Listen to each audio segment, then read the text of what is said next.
How many weeks have started with a ponder that this has been an extraordinary week for the Labour Party? And of course, nothing could eclipse what actually happened yesterday. We look at the serial leavings of Tim Allan, the press officer who hardly got noticed, going in the wake of Morgan McSweeney's departure as Chief of Staff. And then, of course, the extraordinary press conference by Anas Sarwar, where he seems to have blown up both an attempted blow up of Starmer as leader, with a couple of unlikely supporters from both left and right of the Scottish Labour Party in terms of the Scottish Parliament, but by gum, not much of a sound out of the Scottish Labour MPs in terms of supporting his stance. So how on earth does Scottish Labour move forward now? Can they even have Kier Starmer north of the border campaigning for candidates in the May election? This and speculation on the Olympics, talk about whether or not we should have a bank holiday properly. Let's get on with it for St Andrew's night, and much else besides. Those are the headlines, and now for the podcast. Well, hi folks, and welcome to this week's Lesley Riddoch podcast, with the big news of the week being Eleanor Morgan's support for Kier Starmer First Minister. Who be she, you wonder? Well, this is the First Minister of Wales, who didn't commit Harry-Carry yesterday, unlike the putative First Minister of Scotland, as if young Anas Sarwar, who was out and about decrying the Prime Minister and giving it loudly with My Country Scotland, and calling for the Prime Minister to resign. It's been quite the week. We normally start this podcast with a Worst Week of the Week award, awarded weekly on a week-by-week basis. And I think last week's intro was, it's been a bad week for Labour. I don't know what you would describe this as, although I have to confess to a slight giddiness yesterday watching all this unfold, and was absolutely delighted. I thought it was quite delicious the way it all blew up. And I'm still, so far as of this moment, 20 quid up in our bet that the Prime Minister would last until gentlemanly of you to mention it so soon. Yes, I put 20 quid on Starmer going. By the time that all the resignations had happened, Morgan McSweeney, actually it was the Morgan McSweeney one, I think. Yeah. But but it looks like, okay, I know a miss is as good as a mile in bets, and you're obviously going to extract your 20 quid. But I mean, it was touch and go. Obviously Starmer came out fighting at this PLP meeting. All of it does just make you wonder, because when you hear all the MPs who were at that meeting coming out and were just almost in tears at, my God, we just didn't know he had it in him and whatever, you think, well, I mean, what can he possibly, after the, if people are saying about the SNP, what can they possibly pull out of the hat that's new that they couldn't have done in the last God knows how long? You sort of feel, well, I'm afraid, goose and the gander type stuff here, because I mean, why would you be keeping this kind of climb every mountain capacity to move your audience under a bushel somewhere, when that's kind of precisely what leadership is about? And I just can't, I don't know, but I mean, I'm sure we're all, those of us who are interested in these things, and you have to remember it's not everybody, will be on the edge of our seats to see how he manages, Prime Minister's questions, because he's going to have to completely change how he presents to come across in any way other than this kind of strangely diffident, hush puppy, sort of not. It's almost like he's not in this political world. He's like somebody that's drifted in from a legal firm. Yeah, could you hold that for a minute? I mean, it's a very interesting coming together of disasters for Labour, particularly in Scotland, and a bit like how, I suppose, at some level, appointing Peter Mandelson as ambassador to America must have kind of sounded good at some point in a meeting with a small group of people. Presumably yesterday or the day before, Anas Sarwar has equally had a small group of people around him and taken this decision to decry Starmer and to call for his resignation. But it's ended up backfiring quite spectacularly on both of them. I'd almost put 20 quid on. Oh, go on, double your quiz. What? Of him being gone before Starmer. You don't that's do a possibly, coup, yeah, okay, yes, unless you've got support. And I saw James Mitchell. You wouldn't normally decry anything James Mitchell says. He's usually right on the money, Professor James Mitchell of Edinburgh University. it referred yesterday to, this is how devolution works. I've not got the quote in front of me, but basically said in terms, not in terms of fact, word for word, that, Labour's sister party in England. And he thought, in no stretch of the imagination can Scottish Labour, as it's known, and the UK Labour Party be described as sister parties. They are one party. They have one registration in the Electoral Commission. They're one unit, with the famous branch office Joanne Lamont referred to. And Anas Sarwar couldn't even get his own MPs to back him. You've got Brian Leishman and somebody else coming out today, Falkirk, calling for the Prime Minister to go. Those were kind of usual suspects. And of course, he was immediately slapped down by both the former Secretary of State for Scotland and the current Secretary of State for Scotland. And that's Ian Murray and Douglas Alexander to the rest of us. Dougie Alexander is co-chair of the Scottish Labour Party's election campaign.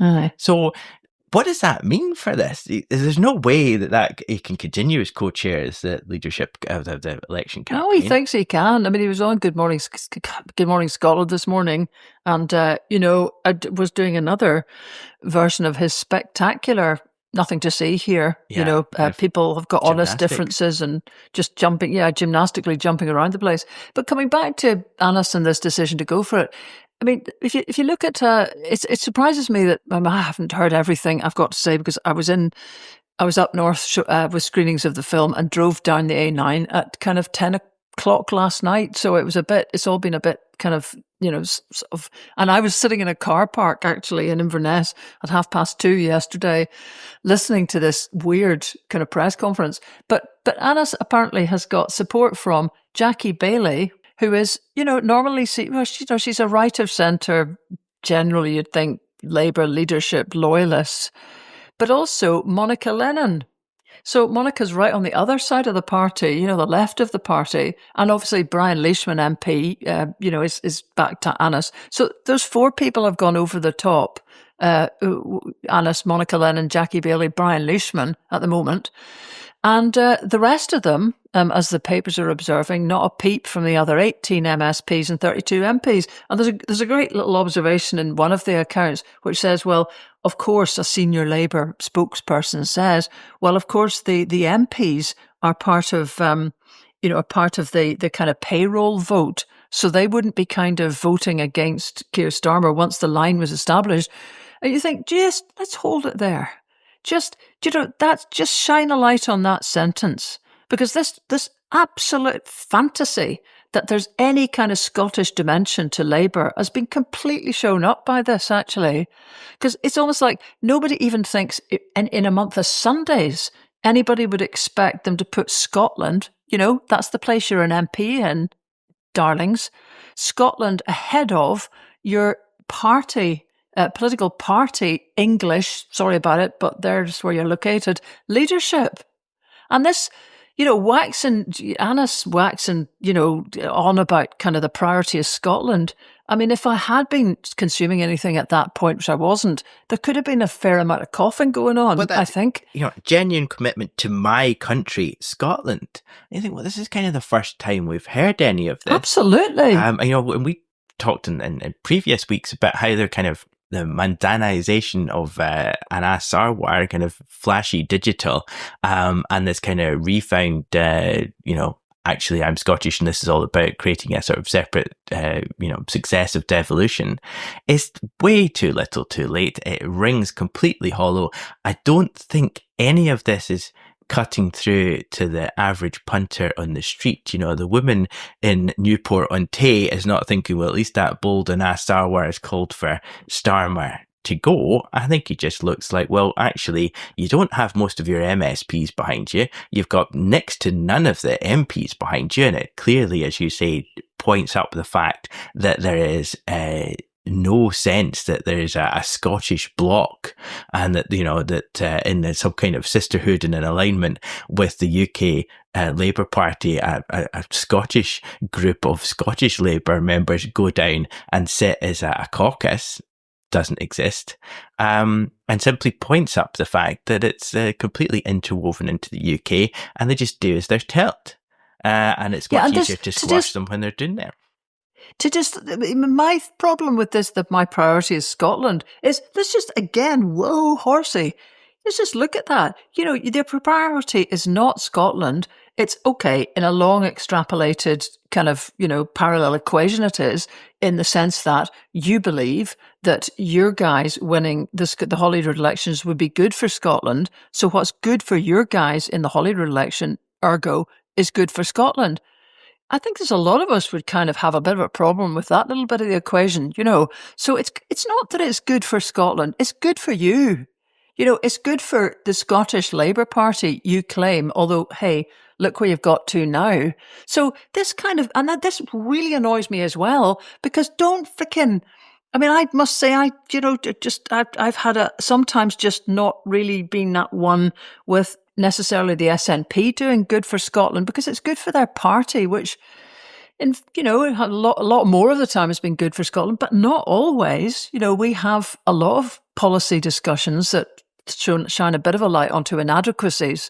So, I think you kind of start to do this at your peril, especially when you've had no track record of even muttering the word Scotland very much, in case it sounds like you've suddenly gone nationalist and, you'll be wearing saltire pants next or something.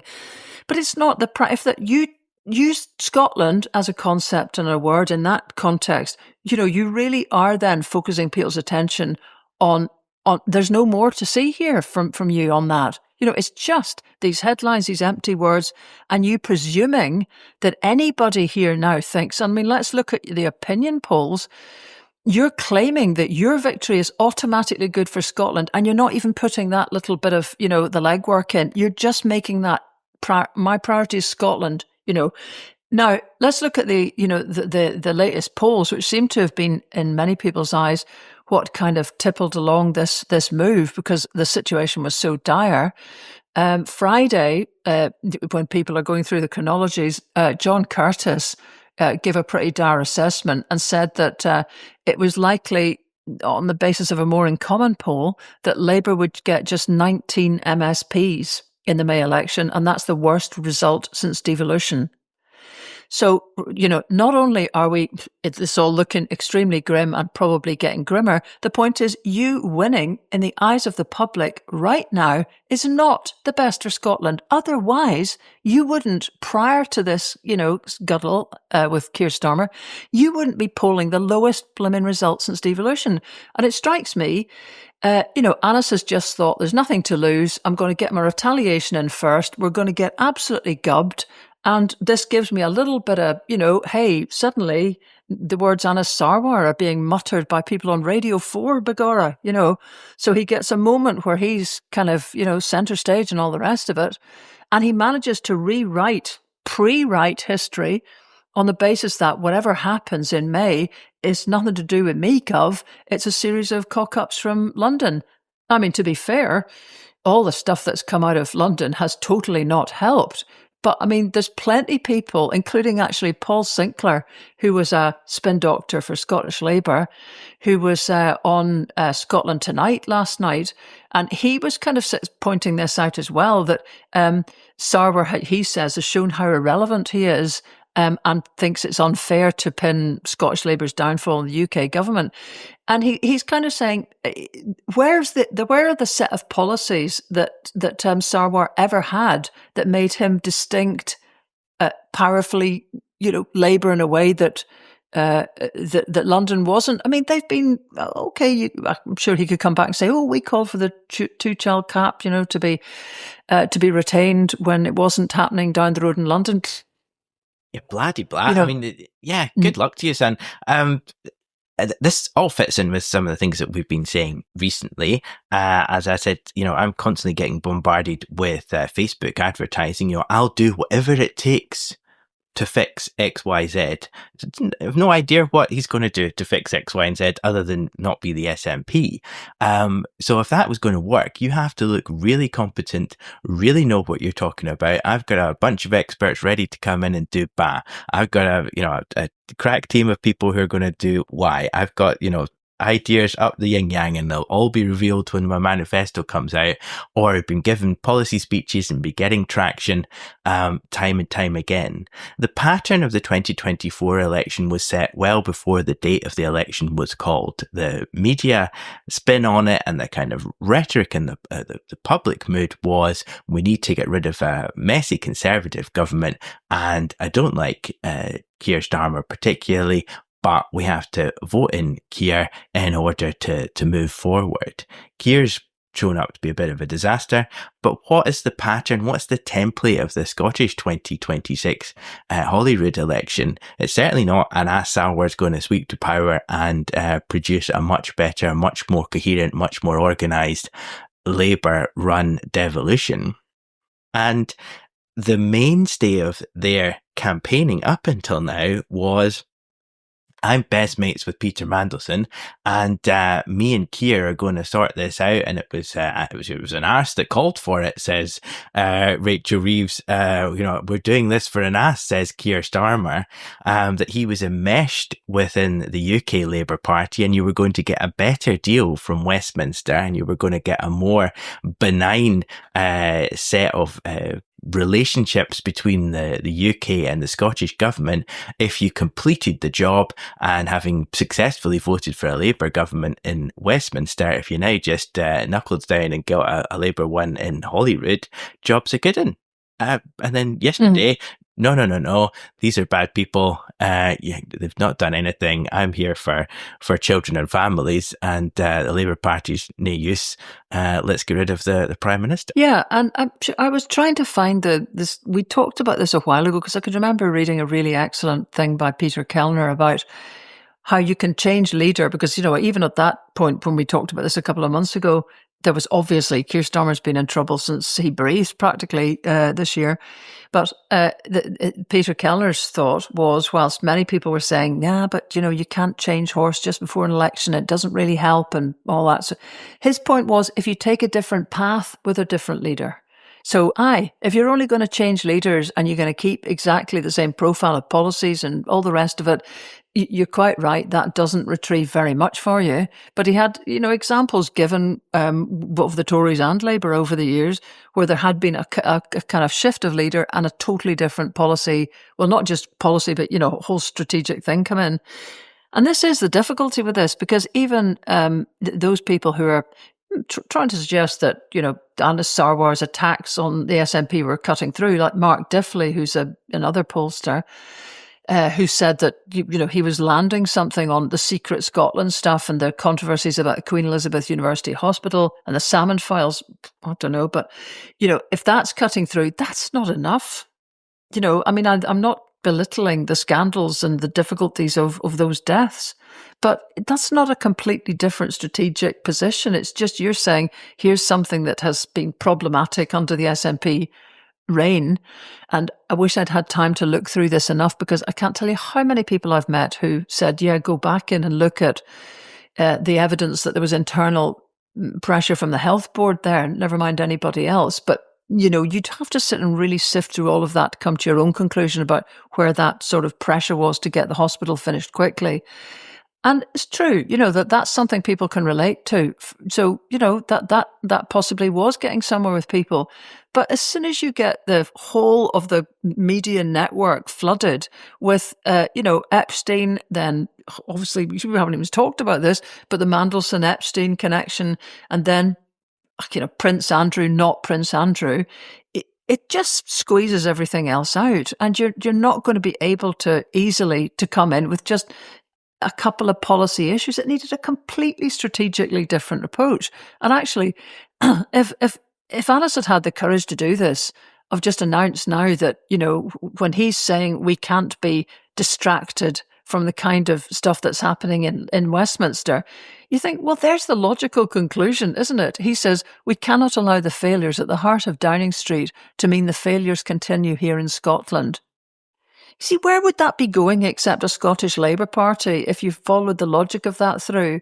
But it'll never happen. No, and that was actually one of the only things you could have cut through on yesterday would have been, and that's why today I'm announcing a consultation of my members, because we can't continue to be so deeply wedded to this, and we have to recognise the realities of devolution, blah, blah, blah, blah, blah.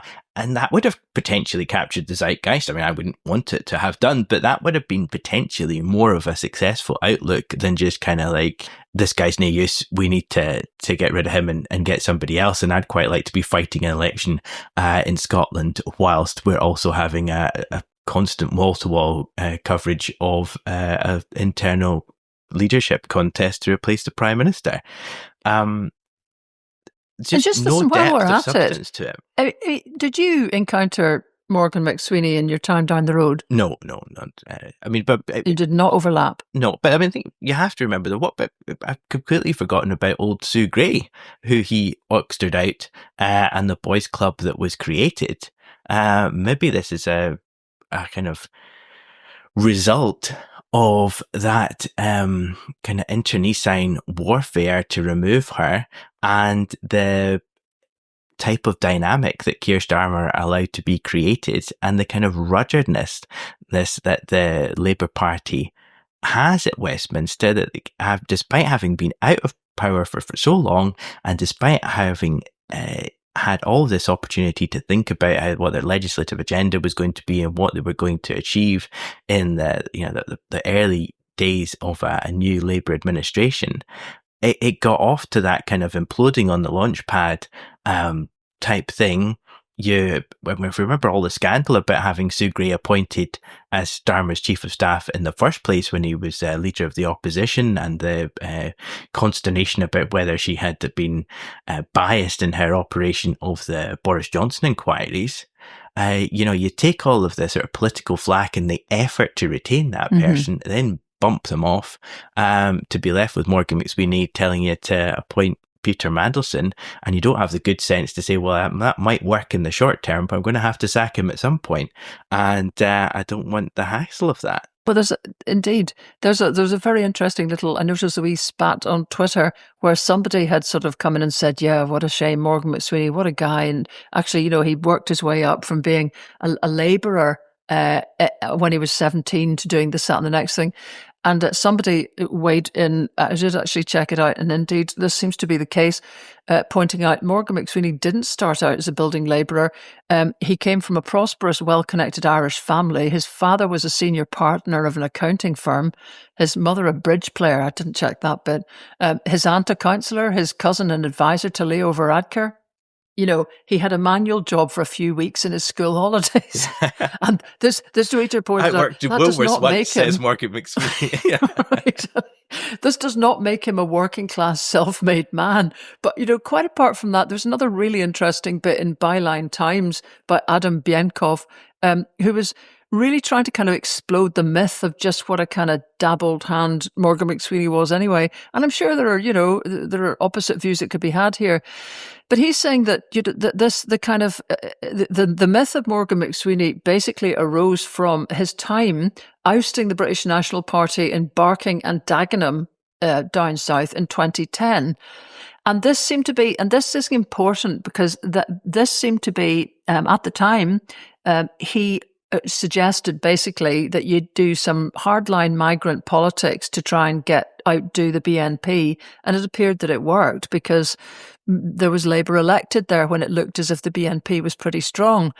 Obviously, that's now very much the policy that McSweeney has advocated for Labour to try to defeat reform. And so it kind of matters a bit then that if this is lower myth or sort of fact.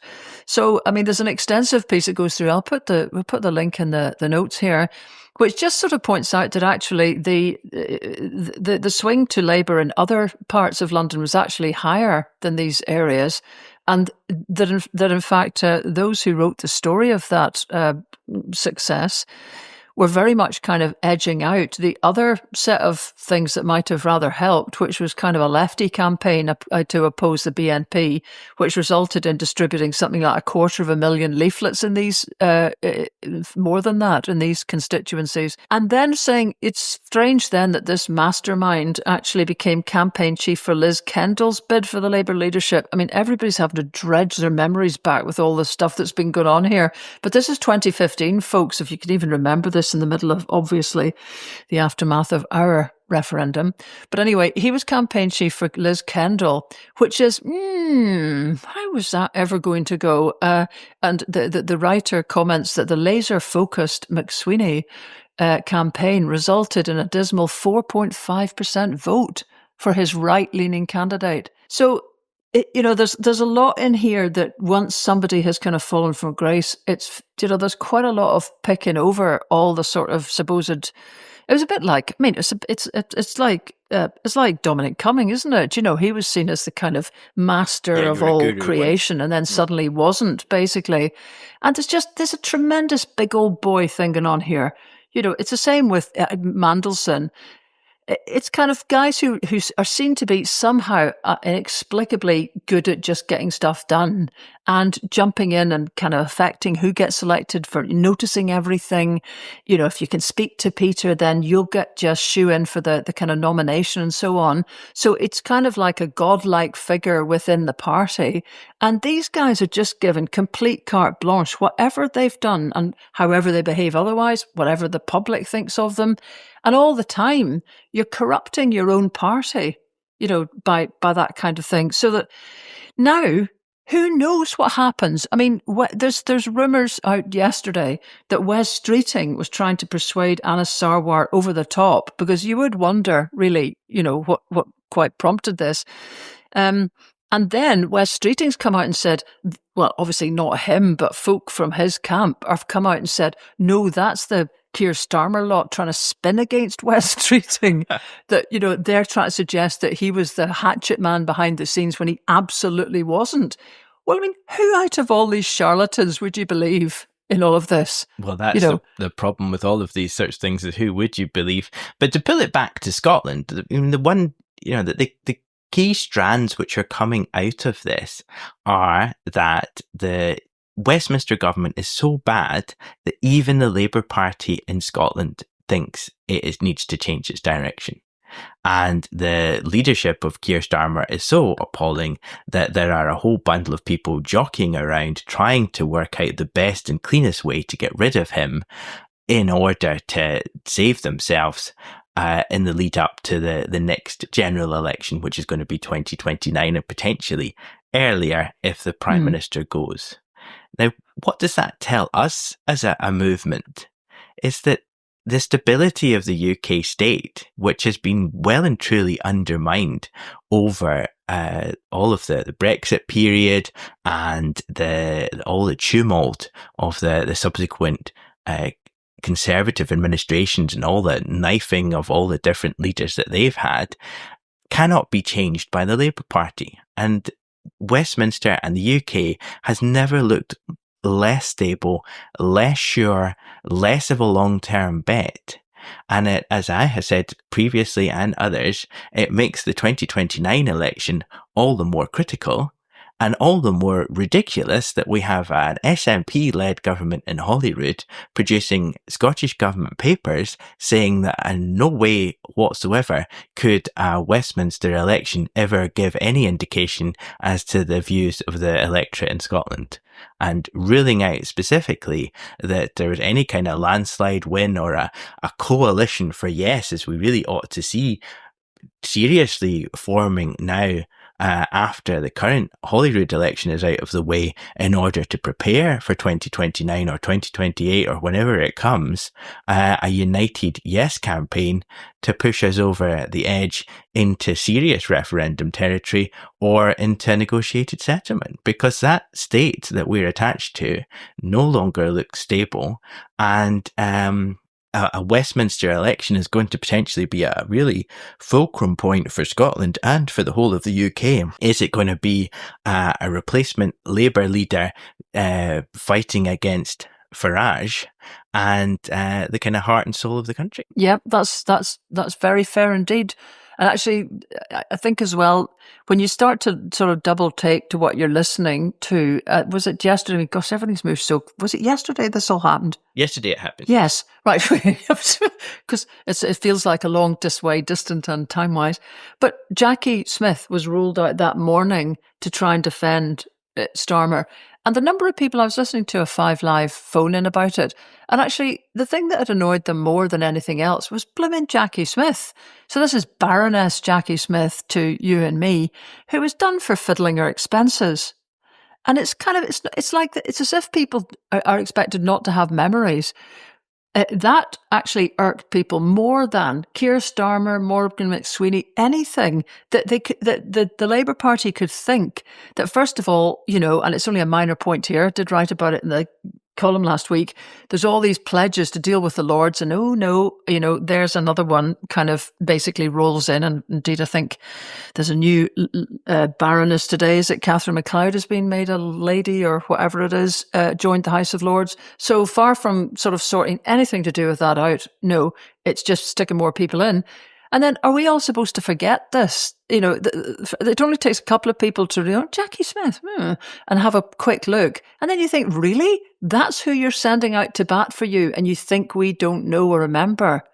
So it's kind of, just as you say, it's there's a whole load of different ways that things go down the pan, but it's that sort of, the inability to find a clean whistle here, and somebody who would be well respected to come out, and most of them are now on the other side of the sheet. So, yeah, I mean, who knows where we'll get with this. And today, actually, the next bit of the psychodrama, to quote himself, unfolds in Scotland, because Anas Sarwar's got a meeting of the Scottish Labour Party, or whatever that constitutes. Is it of MSPs, I guess? The others are down the road. Party, yeah, be the right. Holyrood group. So, presumably they'll have to be, well, they may well be trying to keep a tight ship again now, but it'll be very hard to sort of get back to a situation where nobody's got anything to say about this, because the cat is out of the bag, So, yes, it could go either way. They're either going to all trip into it going, well done, finally you've stood up for yourself, or, well, you've completely blown that. You don't try to assassinate the leader if you're just a kind of a lone wolf, without even so much as a plan as to how to attack them. It looks very woolly. Also, of course, in the endless hours of idle speculation that now have to be filled on airtime whilst the next, psychodrama's installment awaits, people are obviously speculating on who might replace Kier Starmer, and that was, the first question to Anas Sarwar, where he was perceived to have failed. I've got to say, it would be a bit of a stitch up to say, and here's who. Well, he could have come out and say, here's who I favour, but then, I think it's fair enough to say point one is just that this cannot go on, and then he'd got various suggestions there. But it actually, just in case I forget, I note in all these kind of hazy tales of what happened when, there's also a suggestion going on that there was messages put around every member of the cabinet, and they were told they would be sacked if they didn't vote for if they didn't back Starmer. Do you believe that? Well, I mean, that's fair enough. That's kind of how cabinet collective responsibility works. If you think you're going to be sitting at home today, keeping out of the way, a la John Major with Thatcher when he had his terrible toothache and couldn't be there, and we just kept himself out of the road, you're up a gum tree. Get on Twitter now, because every live news broadcast in the land is saying, and of course we haven't heard from X, and the cabinet yet haven't rallied around Kier Starmer, so what's going to happen? The kind of surefire, quickest way to fix that is to not just have a few trusty loyalists come out. You need to have your entire cabinet come out, come what may, and if you can't back me, then obviously you can't remain in post.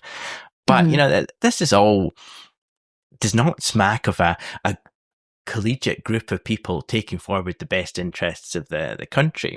Because what was being observed was that clearly Anas Sarwar did say he'd spoken to Starmer in the morning and they had a disagreement. Well, yeah. So from that moment, all the cabinet would know that what Sarwar's press conference was happening at 2:30, and apparently quite a few of the tweets that were put in supporting him were timed to come out at 2:31 or just after he'd finished speaking rather.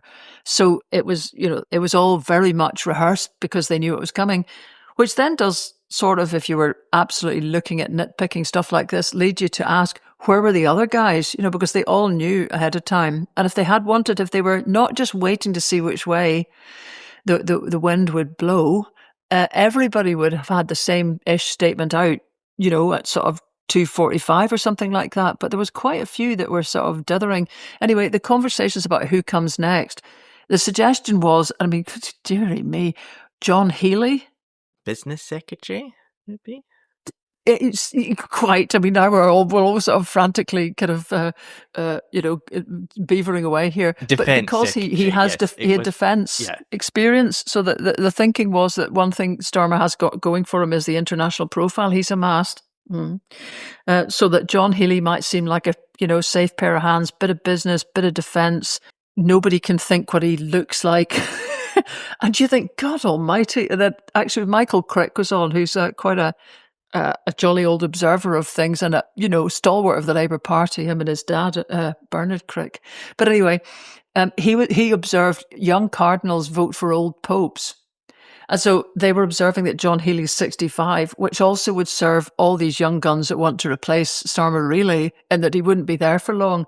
You think, God, I don't know. I mean, I know this is the way the world works, but dearie me, this is so leaden. And it's just to perhaps make an improbable link here. I mean, last night I was standing with Gavin Hannigan, the filmmaker that I made the Finland film with a sold-out audience in Eden Court's larger cinema, which was totally brilliant, really. And one of the things that came through so clearly from that film and discussion of it is how long-term all the planning and the planning in Finland is 20, 30 years to get a change happening. So 20, 30 years to stop the Finns being, along with Scots, the sick men of Europe. And they were. They had the same kind of premature deaths from heart attack rates. They had the same really shite diet. I mean, particularly in the east of the country, which is more Slavic than the blue-eyed, tall, thin, damn their eyes Swedish stock on the west. But that took a long period of all sorts of policies tackling different age groups, different ways, really, really sorted out policy stuff over 20 years. Prisons. I mean, the reason that I went to Finland possibly the first time was to on the Scottish Prisons Commission when we adopted wholesale the Finnish system of community payback. That was 2007. So, that's 20 years. And last week on Friday, wherever it was, there's again an attempt to say there's going to be a presumption against jail for sentences of under 2 years. And this will be opposed by sheriffs here, some of whom, if they're a bit right-wing, don't think community stuff works anyway. And some of whom, if they're a bit left-wing, think there's nothing in the community to help people with problems. So sometimes sheriffs were putting people into jail in the knowledge that they would possibly get help there because the community stuff was not ready for them. So we've done, in 20 years, we've sort of done a few good things, but we're still kind of going round on circles with overfull prisons and everybody talking about building more prisons, which is, I appreciate if anybody is sitting with antisocial stuff happening on their doorstep, they just want a relief from that. And yet, what the Finns had recognised, because they had the same statistics we have now, they had about 40 years ago, and could see that they would go round in circles, not solving the problem unless they took a really dramatically different turn and pulled everybody with them. Now, this is how you get the happiest country on earth for 8 years running. And it's how you get one of the top 10 in terms of income equality, one of the top 5 in the world in terms of trust in government. All of those things come from the ability to have long-term planning on this stuff that everybody says is so important, health, whatever. And to take courageous different directions in policy when you realise the old stuff isn't working anymore. And none of that will happen in a Westminster context when you can't actually even hold, everything is so fractured. It's so adversarial because of the first past the post system. It's full of huge parties which are having to essentially lie within themselves to one another to keep this large coalition together, which would be broken down with a proportional system into the constituent parts that sit within each party, left and right. And you would then have to work together in coalitions, which is how the rest of humanity operates. We're never going to get anywhere near that with the present situation or with any new leader of the Labour Party. No. Looked like quite a jolly audience, though. It was obviously absolutely packed to the rafters, unlike the film that I went to see. Aha.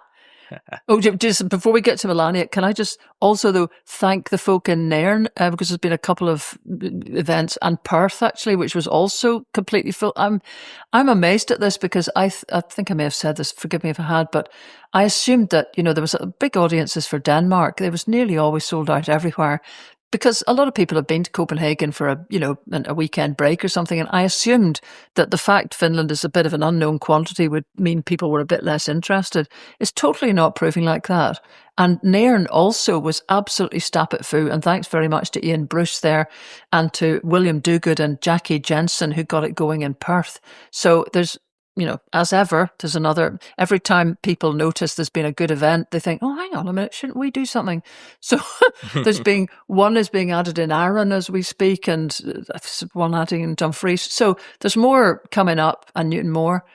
So if you looked and thought, oh, nothing's near me, just do keep having a wee dip in, because things are adding as we speak.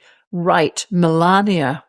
Well, I was hoping you were going to say you went to see the Melania documentary, so I could then say, wow, it wasn't actually a documentary. Some have called this a documentary. It is not. My film is a very deliberate act of authorship, inviting you to witness events and emotions through a window of rich imagery. Rich imagery. It was a curated experience, apparently. Rich imagery. Sorry, I wouldn't have got that if you hadn't sort of translated it. Sorry, that's probably a bit catty. Yeah, jeez. Well, it's like that the whole way through. It was a curated experience. It was quite interesting. It's completely mad. We've talked about the fact it was already, that it was basically a kind of payoff. She got somewhere in the region of 28 million. It's the biggest licensing deal, in documentary history. It cost something like 40 million in total. I think the balance of the other payments must have gone to the music, because it had some really class music all the way through it. And I was kind of sitting there thinking, I wonder if people actually realized that when they were signing their rights away that this was what it was going to be used for, including some quite sort of jarring things like, Aretha Franklin's Amazing Grace being used at one point, where you think, this is kind of not really on message for what Aretha was rolling with. And early on, I took a notepad, because obviously I was there in a professional capacity for you, dear listener. There was me and one very odd-looking chap who if he had moved at the credits, I would have asked him why he was there, but he was still sort of sitting, absorbing everything, was maybe hoping for one of these Easter eggs at the end. There was a close-up of her walking in high heels. That's one of the kind of principal skills I think that they wanted to get across, was that she's awfully good at walking in high heels. So we had a high heel shot basically once every 20 minutes, and I ended up keeping a tally mark of high heel shots, just because it was so jarring. Did you get hat Oh notes? God, the hats. And she's awfully good at picking things. That's her kind of core skill, is that she can choose stuff.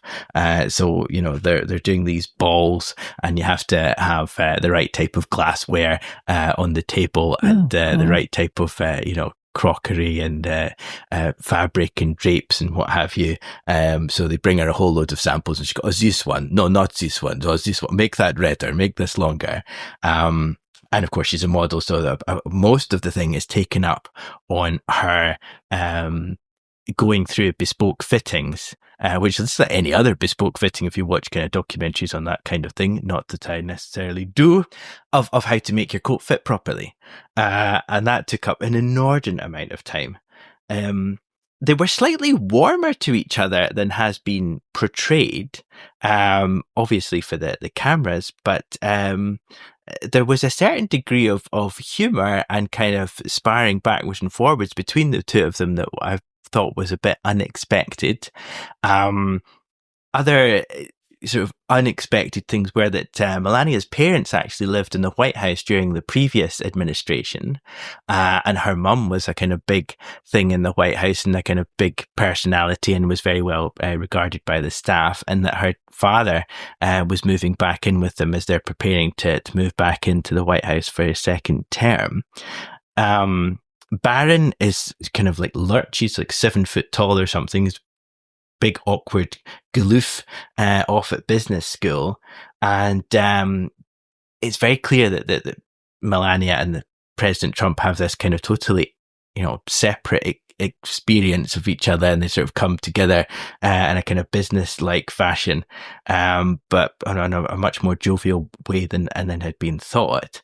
So she's like, "Oh, did you call Barron?" He's like, yeah, I call him all the time. We have cute chats. And she's like, "Oh yes, I love him. He has such an incredible mind." It was very kind of palacy. It wasn't really much removed from any of the kind of sycophantic royal documentaries that we would be force-fed over here about kind of the preparations for the coronation and things like that. And there were very similar themes that came out. Talking of kings, the most jarring and sort of like, oh my God moment for me was they had some pastor giving him President Trump a blessing at one point, and kind of collective prayer for a meal, and thanks be to God, the only one who can establish kings and reverse kings. Thank God for electing President Trump. And I thought, God, we've got the actual divine right of kings. We've had people's heads chopped off for less than that kind of malarkey. It was pretty. It's not gross. aimed at us, is it? It was just, well, I don't think it was aimed at anybody. It was only aimed at kind of like a justifiable way of bunging her some cash so that she can get money for herself. I think an opportunity for her to kind of big up Barron to some degree, and that had that same kind of palace-like kind of royalty, the second wife of a medieval monarch coming in and wanting to poison all the other sons so that, her son gets to be king next, or at least make sure that when the next in line to the throne comes along, her son doesn't get, shipped off to a monastery somewhere. Gross, weird. She's giving it loudly with we need to think of the children, and as an immigrant, I'm really sorry, Fraser. This is enough. My God, honestly, this makes me just cringe. You kind of wanted. So did you stay? Did you stay for the whole thing? Well, you could hardly go for just half of it, but you really wanted an objective observer to say, yes, but isn't your husband making the lives of hundreds of thousands of children miserable? Yes, but I have a charity that focuses on these guys, and that's my focus. So I have seen it. I would certainly not recommend it. She doesn't really even have particular skills in fashion. What would you know? Well, I was going to say... What would I know? Iris Apfel. There was a fantastic documentary which I saw before. This is a woman with the big black glasses that you would kind of recognize if you saw her. Total crazy fashionista in New York. Died at sort of 100 or something. And that popped up again on my smart TV the other day, and I rewatched it. And that woman knows her stuff and had a business and really worked her way up and was, a proper professional. This was just absolute mince. I didn't even think it was particularly MAGA fodder. It's just kind of, look at me and my beautiful stuff. She gets, she puts her sunglasses on to get into the car, gets in the car, gets back out of the car, puts her sunglasses on to get into from the car to the aeroplane, takes her sunglasses off in the aeroplane, says some banal nonsense, plays some great music. Stop! Honestly, no! Just because you watched it, it's your decision to go and watch it. Bam, right? You don't need to kind of flicked all this crap on us. And it's weird, actually, how people can just, well, okay, so there you have, I suppose it's admirable that you went and actually gave them the opportunity to sort of astound you with there being some content to it or something or other. And now you've seen it and you've got the, you've I was obviously astounded taken the by how notes they to prove couldn't it. even pretend to make content out of it. It was that bad. It was But, just... the thing is, most people, I mean, it's a strange one, isn't it? And, in life where, on occasion you're trying to urge people not to kind of make instant judgments about people on just how they kind of pitch up. And yet there are moments where, you got to admire the general Scottish ability to kind of look at somebody and just think they're a wrong, and just like that, with so many of this. So that, I mean, the Melania thing. Oh, how many other people were in the cinema? Last thing, and then that's there was one other person. I mean, granted, it was 5 o'clock in the afternoon on a Monday, because I had to fit it in before I got to the podcast. But there was one very odd-looking person. If you were going to do a sort of thumbnail sketch of who you thought might have been in there, he looked like that.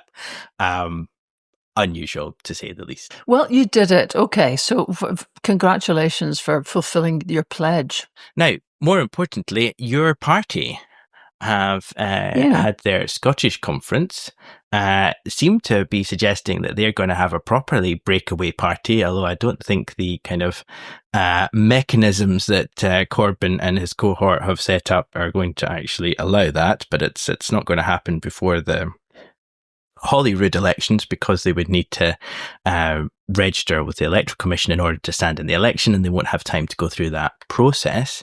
But your party are going to stand candidates on the list and in constituencies, and have voted quite strongly to be a pro-independence party. Yeah, and, fair enough. I mean, they were meeting in Dundee. I was going up the road just past it as they were all gathering. And, they could have voted otherwise. So I suppose that's quite, to be an independence party is something. I didn't quite, to pay enough attention to see. There was a sort of vague comment off they would mostly be standing on the list, but that they might be standing in some seats. And this is the same dilemma the Greens are in. I noticed something again, which I can't find quickly enough here, where the Greens have sounded like they're standing mostly on the list, but they will reserve the right to stand in a few first past the posts seats, which actually they've always done. So I don't know, in essence, if that's a very different stance. But I've got to say, it's sort of, although it's a free world, and this is the blooming system you've got, and if you are a party, you will think that you want to stand wherever you want.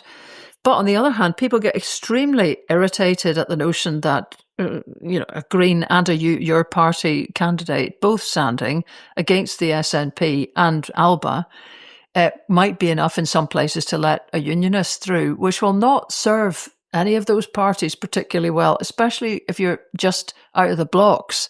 If you get saddled with being the ones that basically sometimes even let reform through, my God, that would be quite, although you're perfectly within your rights, but if you did stick to the list, I mean, it's not, you can still cause issues within the list. And as you said earlier, the more that we get this kind of plethora, the more there is an argument for sure for 2029 to not have any of this fracturing of the vote, and to have try to get some sort of concerted position together.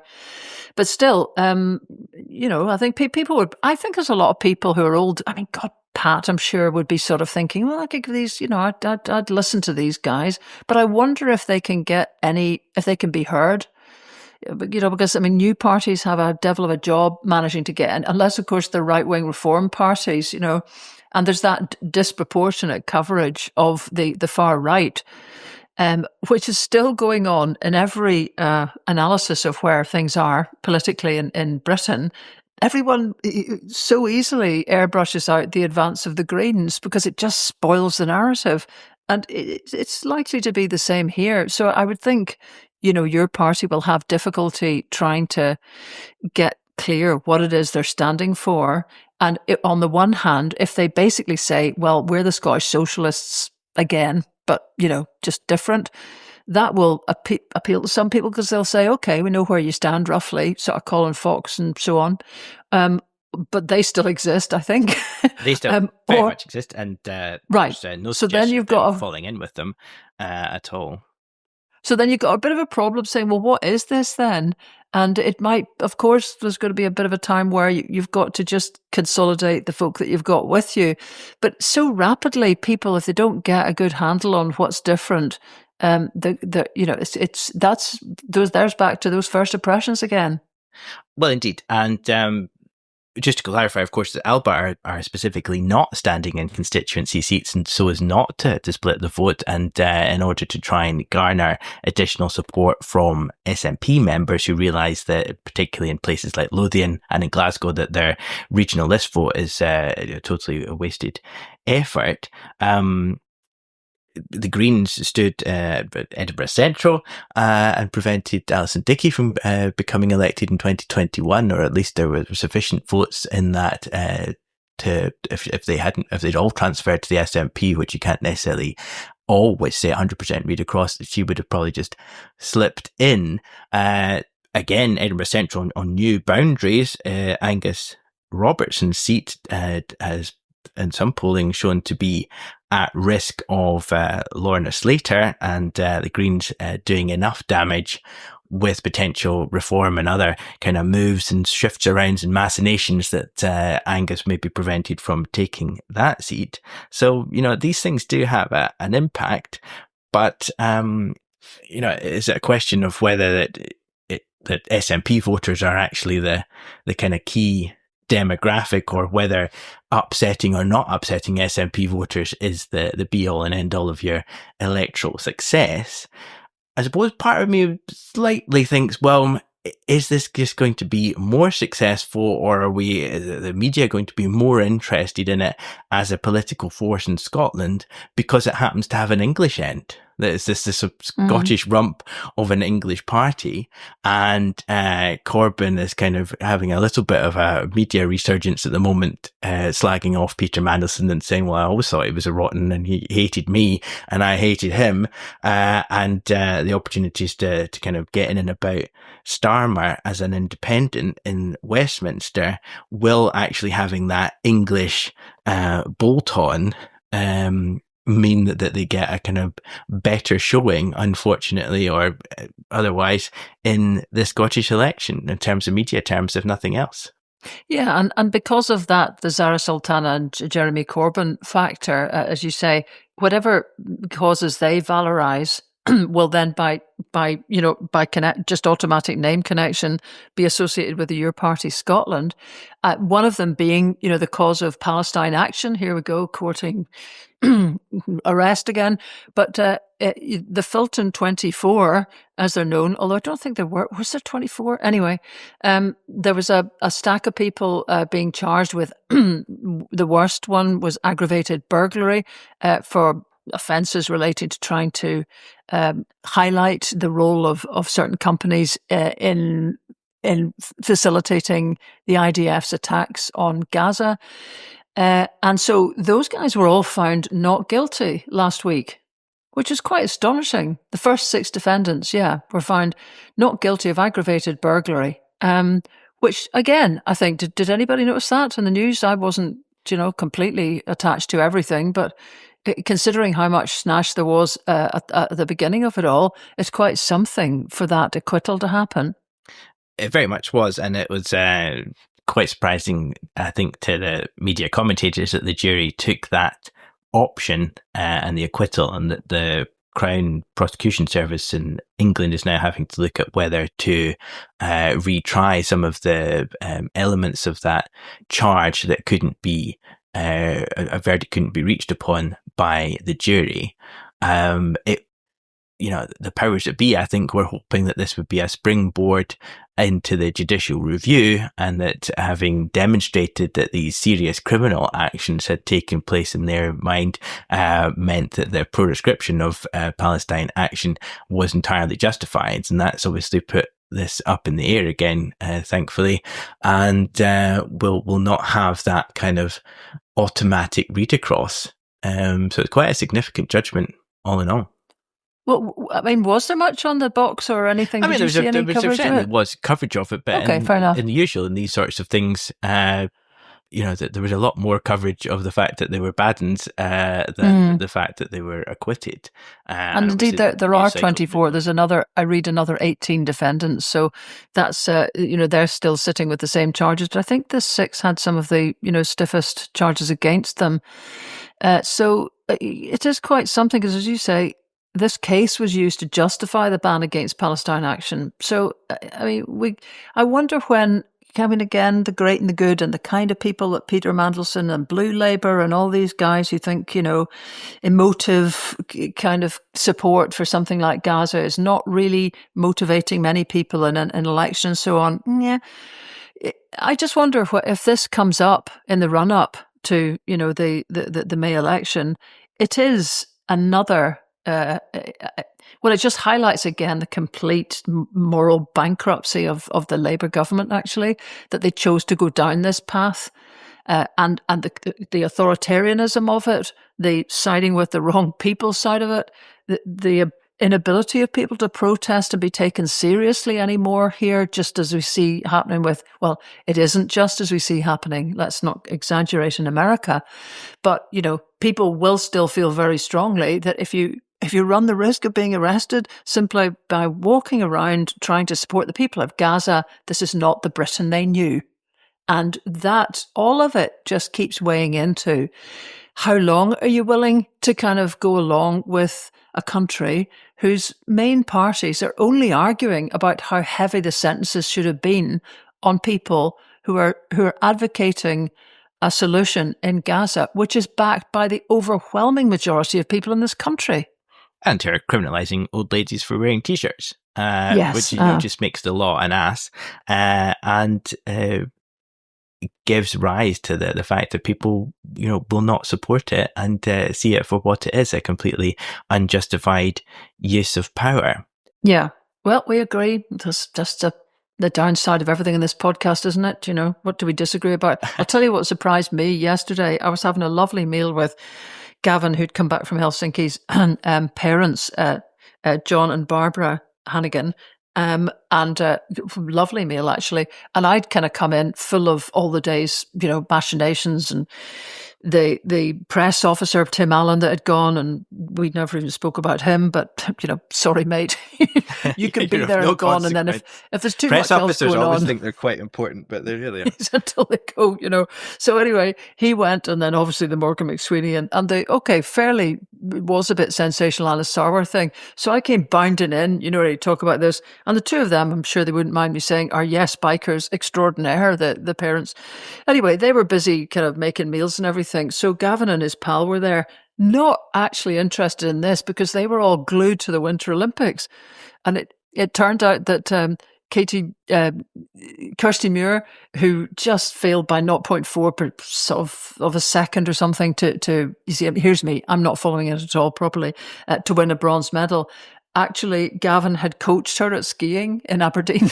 So he was completely kind of in a tearful account she had of, how close it was. And then, and also actually another thing, sitting watching some of this coverage with them is, when you're sitting watching it, it's all, the jeopardy is taken out of it by the televising of it. Things like the luge, is it? Guys shooting down a sort of shoot, an icy chute in a thing that they're strapped down to. A T-spray, as Billy Connolly would say. Well, quite. And I kind of said to Gavin, seriously, is this sort of interesting? And in what way? And of course, if you've done it and you're standing at the top of that slope, and, once you embark on it, you're going at God knows how fast, you could break everything if you just made a wrong move. The air jumps that were going on as well, and I'm sorry, I've now forgotten who was involved in that.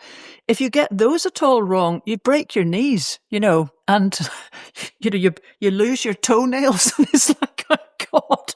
So it's always a salutary reminder that there are worlds, not a world, and there's news that's all very various. And if you look at any of the newspapers I've been looking on this morning, the most read stories, none of them are Kier Starmer. So, this is not to downplay, say, hey, we've just spent half a podcast on something that nobody really rates, but just that it's a strange old beast, that people, they kind of have priced in now quite a lot of what's going on. And, the characters are not interesting enough really to kind of go through a blow by blow account on most of it. So it'll have to go some. I mean, I see Andy Burnham has brave Sir Robin has basically run away. He's come out and backed Kier Starmer, but said, things have to change.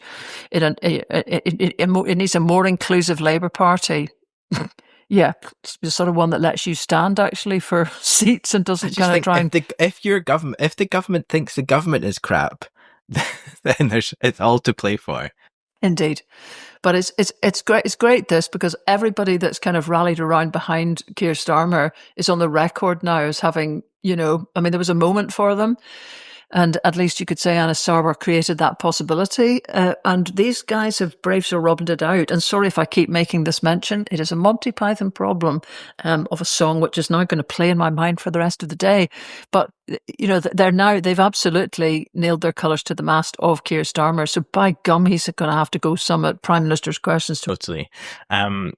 Just a very quick wrap up before we head off. I see Dennis Canavan had a letter to all of the political parties in Scotland calling for further moves under devolution to promote St Andrew's Day as a public holiday. This comes 20 years after Dennis's bill to make St Andrew's Day a public holiday, which is a kind of strange halfway house that it lives in at the moment. It's a kind of optional thing. The majority of local authorities don't, only 3 of them out of the 32 local authorities in Scotland actually close schools or allowed to have their bank holiday on St Andrew's Day. It's a kind of elective bank holiday. It can be swapped with another one, and calling for all of the parties to put into their manifesto a commitment to redouble efforts to make St Andrew's Day a proper national holiday.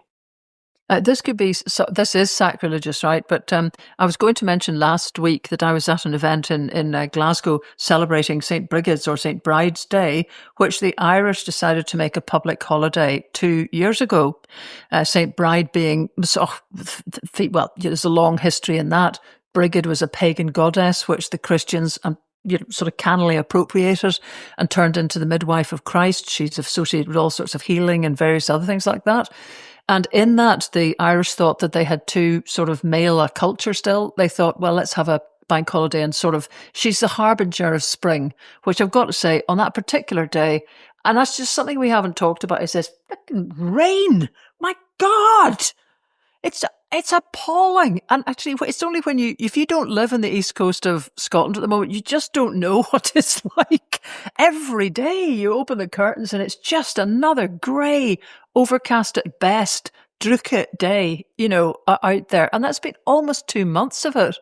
When I went up the road to Inverness, I was like giddy with excitement because I could see blue sky in little wedges, and you suddenly realise the season is progressing. You can see the little buds in the trees and birds are active, and you think, wow, spring is coming. As in Brigid is, this is a real event.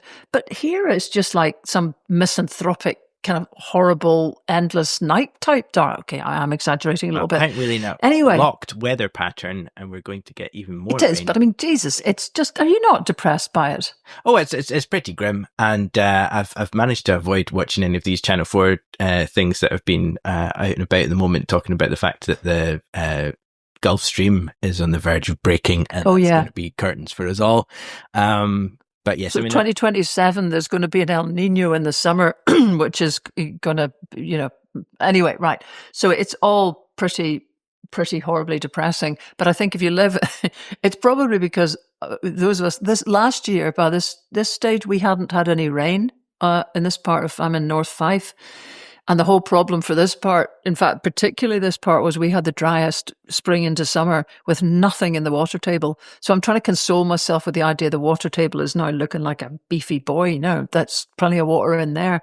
But anyway, so St Brigid's Day. So, I mean, the kind of heretical thoughts that were being muttered around the corner was that it was classic sort of Irish Scottish stuff to be celebrating something that was inconveniently placed in the most dreich part of the blimmin' year. And folk were sort of saying, could we not just have a bank holiday and something, even if we have to invent it, which is sort of, in a time of year where people could actually do something with that time. And I wonder, we just need to have Constitution Day and choose it for a nice sort of August, July bank holiday to. Right. So basically, we're going to have St. Andrew's Day in November, which is actually sometimes okay weather-wise, really, until we get independence and have the wit to put it sometime in June, which would be quite a nice time to have a day off. Exactly. We'll just as well as, obviously, the World Cup day off.